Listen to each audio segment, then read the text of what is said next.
Ever wondered what happened when you take a powerful AUC and shrink its wheel?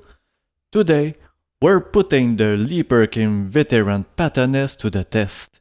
I'll be riding it, sharing my first impression, and comparing it to some of its biggest rivals like the Lynx, OG Patton, and Sherman-S. Let's dive into the key aspects we'll be covering while riding. This is really quick. So my first impressions is that the Patton-S is a little bit more nimble than the original Patton. Let's do a U-turn here, and don't forget I have this selfie stick with the camera, so it is a little bit harder, but this is about the turning radius with this tire. This is the tire from the InMotion V14, if I'm not mistaken. This tire is riding very well on the road, a lot better than the original Patton tire. And I plan to try a full street tire soon enough, but I'm not sure because I like to do off-road too. Hi there, this is Mathieu from the future, and I will share my first impressions on the street tire that I just installed.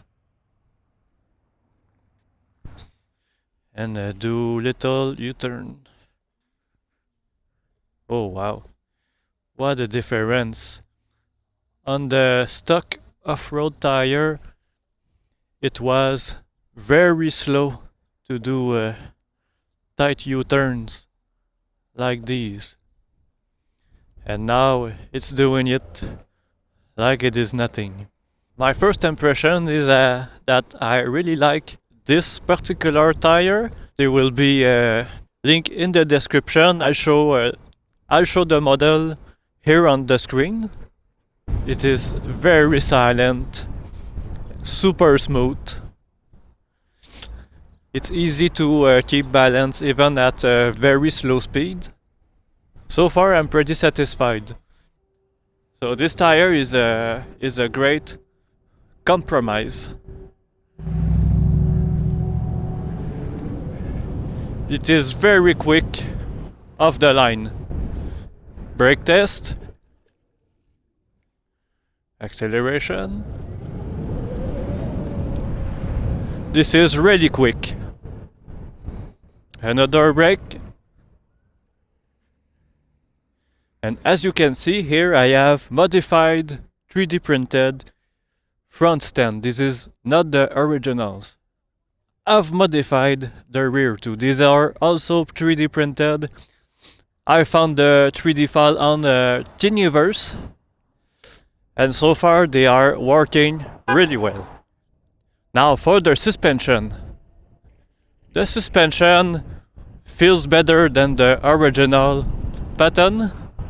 These are the new progressive springs, the same as the Lynx but shorter. I did not touch any settings yet, and because they already feel really good. But if I have a chance, I'll go test them properly off-road soon. Yes, and we have a problem here.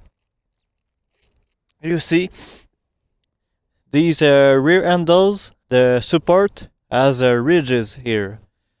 So that means that it prevents my brake pad from sticking properly. And I just had to brake and it let it go.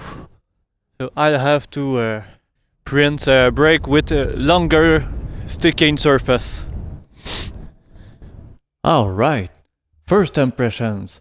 The Patton-S feels surprisingly nimble. That smaller 16-inch wheel really changes the riding dynamics. Now you might be wondering, who is this wheel actually for? Well, this is where it gets interesting. If you're looking for a wheel that blends sporty agility with high-tech features, this might be for you. Thanks to its smaller wheel diameter, slow speed control and technical turning are much easier than on the typical 20-inch wheel like the Lynx or Sherman L. On the flip side, let's talk about high-speed stability. Imagine cruising at 40 km per hour. On the Patton-S, it feels noticeably faster compared to the Lynx or Sherman S. Why? It all comes down to the wheel size. A smaller wheel gives you quicker handling but also makes high speed feel more intense. If you ever ridden the Veteran Abrams or InMotion V13 with their massive 22-inch wheels, you know what I mean. With those, it's like riding a motorcycle. Planted, stable, effortless, but with a 16-inch wheel, it's more like a nimble scooter, responsive, playful, and sporty. So the real question is, do you want a fun, dynamic ride or a smooth, relaxing cruise? The Patton-S leans heavily toward the first. Is it worth upgrading from the OG Patton or Lynx? Well, that depends on what you value most. I actually sold my Sherman L for this, because it felt like it has way too much range for my needs and was carrying a lot of unnecessary weight. In my book, often less is more. So what do you think? Is the Veteran Patton-S the perfect upgrade or just another iteration? Let me know your thoughts in the comments.